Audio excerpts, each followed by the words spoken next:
ओम श्री गुरुवे नमः। गुरुर्ब्रह्मा गुरुर्विष्णु गुरुर्देवो महेश्वरा। गुरुर्साक्षात् परं ब्रह्म तस्मै श्री गुरुवे नमः। ओम शांति शांति शांति।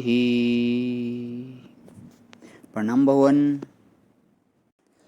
श्री आलू वाले बाबा जी का बहुत ही दिव्य गूढ़ ग्रंथ महावाक्य, तो उसमें भगवान अध्याय चल रहा जीव, पेज नंबर 15 से। तो हमारी पिछले सत्संग में बात चल रही थी एक हजाम की, वो सुना रहे थे कथा स्वामी जी कि वो जो है घर से बड़ा दुखी होता है तो जंगल में निकल जाता है, पेड़ के नीचे विश्राम कर जाता है। तो वहाँ पे एक प्रेत मिल जाता है, वो उसको खाने लगता है। तो वो अपना एक शीशा निकालता है झोली से, तो उसको दिखाता है कि देख तेरे जैसे मैंने बहुत धुरंधर जो हैं अपनी इस झोली में बंद कर रखे हैं।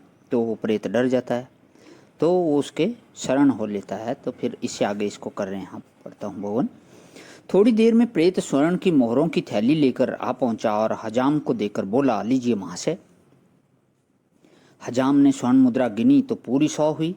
प्रेत बोला, आपके कहे अनुसार 100 मोहरें तो आपको मिल गई। अब आप अपने घर जाइए, प्रातःकाल उठकर तुम्हारे आंगन में देखने से तुम्हें अन्न की भरी हुई कोठी मिल जाएगी। इसमें आप किंचित भी संदेह न कीजिए। मैं अपना करार पूरा करने में कभी चूक न करूँगा, मेरी बात का निश्चय रखो।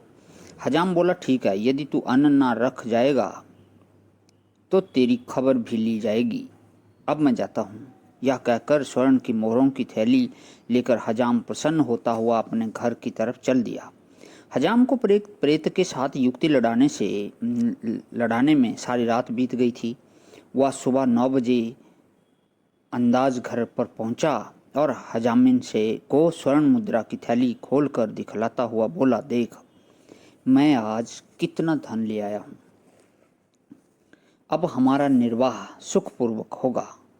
हजामिन बहुत प्रसन्न हुई। हजाम की दमपट्टी में आया हुआ प्रेत अन्न से भरी हुई कोठी हजाम के घर पर रखने रात्रि में जा रहा था।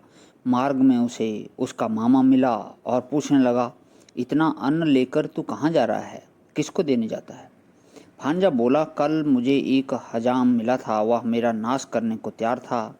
उसके पास बहुत से प्रेत बंद थे, वह उनको मेरे ऊपर छोड़ना चाहता था। यदि छोड़ देता तो वे मुझे हजम कर जाते।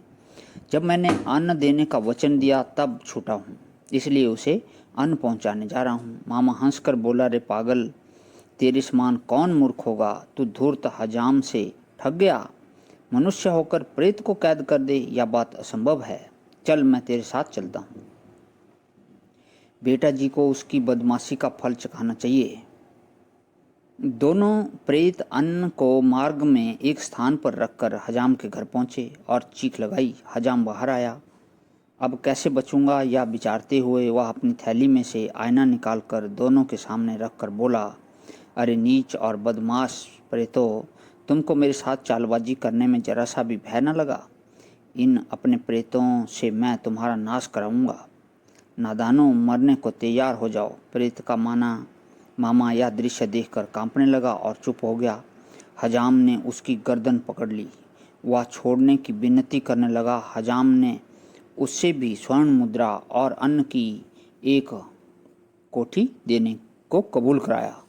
दोनों अन्न और 100 स्वर्ण की मुद्रा ले आए।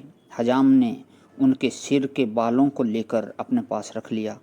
जब जब हजाम को जरूरत होती है तब तब बालों के जरिए से प्रेतों को बुला लेता है और अपना कार्य करा लेता है। इस प्रकार आज तक वे हजाम के किन्नर बने हुए हैं। प्रेत सच्चे होते हैं या झूठे, इससे हमको प्रयोजन नहीं है। ऊपर का दृष्टांत यह समझने के लिए है, प्रेत सामर्थ्यवान होने से आत्मा समझो। हजाम चालबाजी वाला अज्ञान माया है। आईना उसकी विकृति है, यानी अज्ञान का कार्य रूप अज्ञान से बना हुआ सतोगुणी होने से निर्मल अंतःकरण आईना है। उसमें प्रेत रूप आत्मा के प्रतिबिंब से आत्मा भय को प्राप्त होकर अपने ही प्रतिबिंब को दूसरा समझकर अपनी रक्षा का यत्न करने लगा है और उस यत्न में अज्ञान रूप हजाम का हमेशा के लिए किंकर बना है। इसी प्रकार जीव का स्वरूप समझना चाहिए। प्रेत का मामा कुछ सामर्थ्य वाला मालूम हुआ, परंतु अज्ञान के सामने जाते ही वह भी किंकर बन गया। इस प्रकार जागृत और स्वप्न दो अवस्थाओं में जीव माया का दास रहता है और तीसरी कारण अवस्था को दासत्व रहित होने पर भी अज्ञान में दबी हुई है। प्रणाम भगवान। आज यहीं विराम। ओम शांति शांति शांति।